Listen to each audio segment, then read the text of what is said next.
But ఈ మధ్య కాలంలో చూస్తున్న political developments towards Janasena more curious అండి. బాలినేని గారు జాయిన్ అవ్వటం, ఉదయ్ భాన్ గారు జాయిన్ అవ్వటం, వస్తున్న సీనియర్ లీడర్స్ జాయిన్ అవుతూ ఉన్నప్పుడు why not TDP, why Janasena అనే క్వశ్చన్ అక్కడ మనకు రేజ్ అవుతుంది. అంటే అక్కడ ఉన్నటువంటి సమీకరణాలు బట్టి ఫ్యూచర్లో ఇదైతే బాగుంటుంది కదా, అక్కడ ఉన్న క్యాస్ట్ ఈక్వేషన్స్ అన్ని పెట్టి జాయిన్ అవుతారండి. ఇంతకుముందు బాలినేని గారు కూడా ఇప్పుడు అంతకుముందు టీడీపీ నుంచి ఆఫర్ వచ్చింది, లేదా జనసేన నుంచి ఆఫర్ వచ్చి ఉండొచ్చు, లేదా ఇప్పుడు అయిపోయిన తర్వాత ఇప్పుడు ఆల్రెడీ టీడీపీ నుంచి వాళ్ళు క్యాండిడేట్ ఉన్నారు కదా, గెలుచున్నారు కదా, మన నెక్స్ట్ జనసేనకి అయితే బాగుంటుందని లోకల్ సమీకరణాలు పట్టుకొని ఆ డిసిషన్ తీసుకుంటా ఉంటారు ఎనీ ఎమ్మెల్యే. బట్ ఈ జాయినింగ్స్ అనేవి ఈ టూ పార్టీస్ మధ్య ఏమి క్లాషెస్ కి దారితీయదా మోర్? అంటే ఎందుకంటే ఆల్రెడీ ఒక పెద్ద పార్టీ ఇద్దరికి ఒక అండర్స్టాండింగ్ ఏంటంటే అండి, ఇప్పుడు మీకు ఇందాక వైఫ్ అండ్ హస్బెండ్ ఎగ్జాంపుల్ ఏంటంటే, మీకు ఒక పిల్లలు, అందుకే మీకు కామన్ గోల్ ఎక్కువ ఉంటుంది.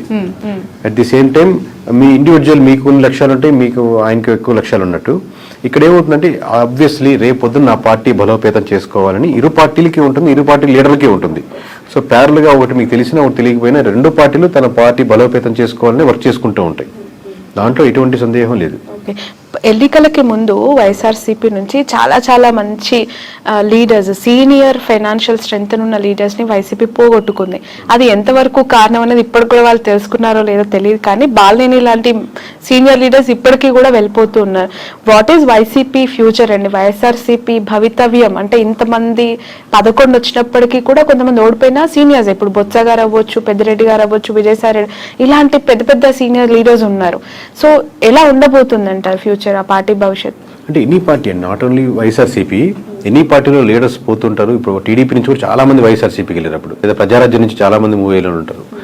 పార్టీ మీరు స్ట్రక్చర్ అదే కాన్సెప్ట్ నిలబెట్టుకుని అదే ముందుకు వెళ్తూ ఉంటే లీడర్స్ వస్తుంటారు, పోతుంటారు, పార్టీలు ముందుకు వెళ్తూనే ఉంటాయి. బట్ మీరు అదే కాన్సెప్ట్ని, ఆ కాన్ఫిడెన్స్ని పీపుల్లో బిలీవ్ చేసేటట్టు ఉండగలిగితే టైం కొంచెం గడిచిన తర్వాత మీకు మళ్ళీ జనాలు నమ్మేదానికి ఆస్కారం ఉంటుంది. మీరు అసలు బిలీఫ్ సిస్టమే కోల్పోయారు అనుకోండి, లీడర్స్ మొత్తం 175 మంది యాస్టీజ్గా ఉన్నా కానీ ఏం గెలవలేవు. మీ సలహా ఏంటి? ఎవరికండి? 40% ఓట్ బ్యాంక్ వచ్చింది, 11 సీట్లే వచ్చాయి, అయినా ప్రతిపక్షంలో కూర్చున్నారు, ప్రతిపక్ష హోదానే లేదు అని చెప్పి మాట్లాడేవాడు.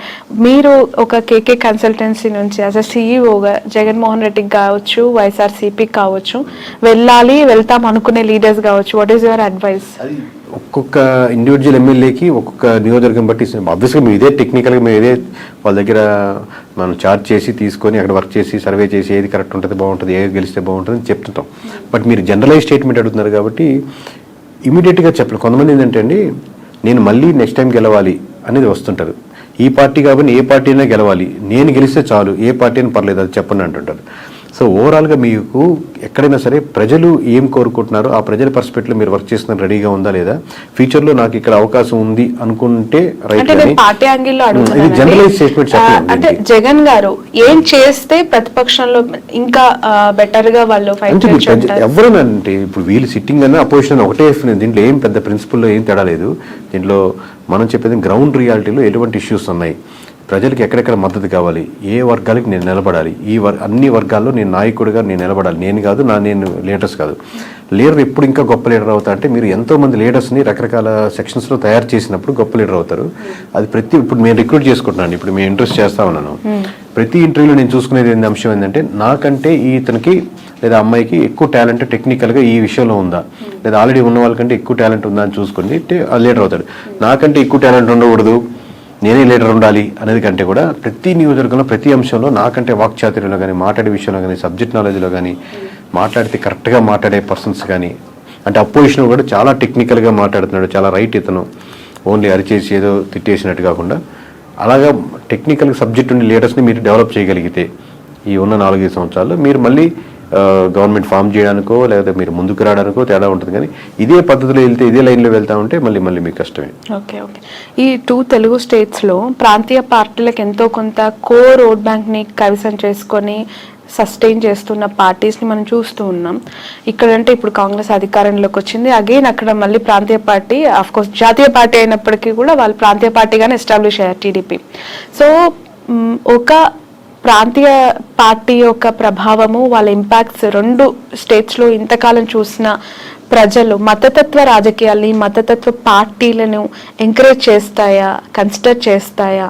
అంటే ఇప్పుడు నేను నేషనల్ వైజ్గా చెప్తున్నా కదండి, మతానికి ఉన్న సంబంధించిన ఓట్ బ్యాంక్ అంటే ఇక్కడ ఎస్పెషల్లీ 2 తెలుగు స్టేట్స్ గురించి నేను మాట్లాడు. అంటే కంపేర్ టు నార్త్లో పోలిస్తే ఇప్పుడిప్పుడే సౌత్లో బీజేపీది కూడా ఇంకొంచెం ఉంది.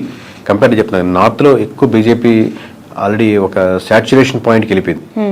బట్ సౌత్లో ఇప్పుడిప్పుడే అక్కడక్కడక్కడ ఆ టైప్ ఆఫ్ చిగురిస్తూ లేదా ఆ థాట్ ప్రాసెస్లో ఉండి మన ధర్మం అనేది ఆలోచిస్తున్నారు. బట్ అది ఓట్ బ్యాంకింగ్ సరిపోదు గెలిచేదానికి అనుకుంటున్నాను. ఒకసారి మీకు సెంట్రల్లో బీజేపీ తగ్గిపోతుంది అనుకోండి, దాని ఇంపాక్ట్ మన స్టేట్లో కూడా పడుతుంది.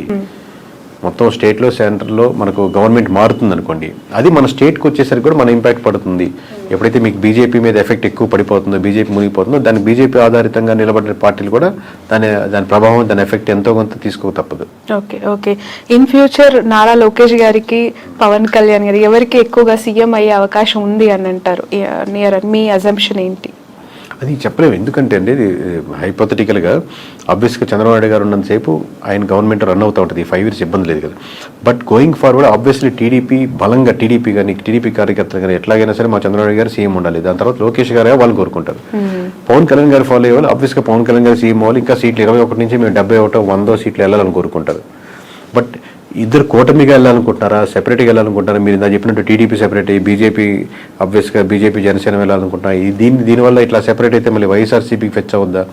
ఎన్ ఫ్యాక్టర్ వేస్లో ఉన్నాయి కాబట్టి ఎవరి కార్యకర్తలు ఎవరు లీడర్ అవ్వాలనుకుంటారు. మాది ఏంటంటే ప్రజలు ఇప్పుడు ప్రస్తుతానికి ఏమనుకుంటున్నారు, ఎలా చేస్తే ప్రజలకు బాగుంటుంది.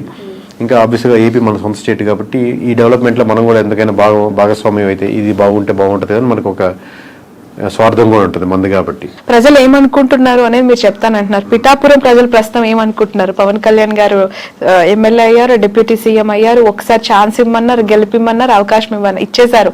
అన్ని ఆయనకు కావాల్సిన 21కి 21 కైవసం చేసేసారు. So towards Pawan Kalyan, what is AP people's high అయితే ఫస్ట్ ఆఫ్ ఆల్ ఉంటుందండి. ఆబ్వియస్గా అందరు పవన్ కళ్యాణ్ ఓట్లు వేసిన వాళ్ళు ఎవరైతే ఉన్నారో వాళ్ళకి ఆబ్వియస్గా మనం వేసిన పార్టీ గెలిచింది కాబట్టి ఒక హై ఉంటుంది. బట్ ఆ హై అలాగే కంటిన్యూ అవ్వాలంటే ఆ లోకల్ ఇష్యూస్ ఏదైతే ఉన్నాయో అడ్రస్ చేస్తూ మిగతా రోజుల్లో అది కాలువలు కావచ్చు, రోడ్స్ కావచ్చు, సమస్యలు కావచ్చు, అన్ఎంప్లాయ్మెంట్ కావచ్చు, చిన్న ఫ్యాక్టరీలు కావచ్చు, లోకల్ కుటీర సంస్థలు కావచ్చు, అక్కడికి వెళ్ళే చిన్న హాస్పిటల్స్ కావచ్చు, ఈ ఇష్యూస్ మీద కాన్సన్ట్రేట్ చేస్తే ఆ హైకి తగ్గట్టు రెస్పాన్స్ ఇంకా డెవలప్మెంట్ అవుతూ ఉంటుంది. ఒక పాయింట్ మీద అయితే చెప్పలేరా?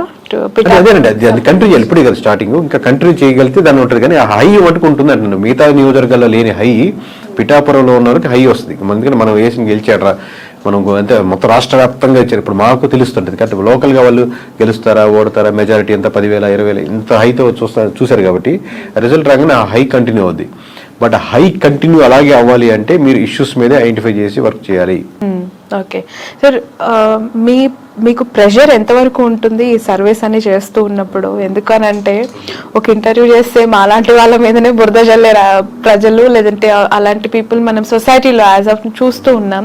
ఇంకా మీరు బియాండ్ దట్ ఒక పార్టీకి మీరు చేస్తూ గెలుస్తుంది, ఓడిపోతుందని మీరు ప్రెషర్ ఉంటుందండి. ప్రెషర్ ఆబ్వియస్లీ చాలా ఉంటుంది. దాంట్లో నేను లేదు అని ఎట్లా ఓవర్కమ్ అవుతారు? అంటే ఒకరు బెదిరించే వాళ్ళు ఉంటారు, లేదా ఇట్లా చెప్పమని వాళ్ళు ఉంటారు, లేకపోతే వాళ్ళు ఇలా పోయాలని ఉంటారు, లేకపోతే బాగా వీరాభిమానులు ఉంటారు, ఏమన్నా చేసేస్తాం నీకోసం బాగుంటారని ఉంటారు. బట్ నేను మోస్ట్లీ నేను పరంగా కానీ నా కంపెనీ నేను ఎవరు ట్రై చేసేది మనం వీటికన్నిటికీ దూరంగా ఉందాం, మన పని మనం చేసుకుంటూ వెళ్దాం అని ట్రై చేస్తున్నాం. కానీ ప్రెజర్ అయితే విపరీతంగానే ఉంటుంది. లిక్కర్ పాలసీ ఇంపాక్ట్ ఎంత ఉందండి? ఆ గవర్నమెంట్ ఓడగొట్టడానికి, ఈ గవర్నమెంట్ గెలిపించడానికి అది మేజర్ ఇంపాక్ట్ అంటారా? 1% ఇప్పుడు అన్ని ఒక్కొక్క పర్సెంట్ యాడ్ చేసుకుంటా ఉన్నాం. అంటే వైఎస్ఆర్సీపీ నుంచి టీడీపీకి వచ్చిన ఓట్ బ్యాంకింగ్లో ఖచ్చితంగా ఒక 1% అయితే ఓట్ బ్యాంకింగ్ లిక్కర్ పర్స్పెక్ట్లో వచ్చిన ఓట్ బ్యాంకింగ్ ఉంటుందండి. ఇప్పుడు కొత్త పాలసీస్ ఇప్పుడే తీసుకున్నారు కాబట్టి అది ఇంప్లిమెంటేషన్ అయ్యి రేపు పొద్దున 1వ తారీఖు నుంచి రిజల్ట్ చూసి దాన్ని ఎలా ఉన్నాయని చెప్పగలుగుతాం. Right. Thank you so much అండి.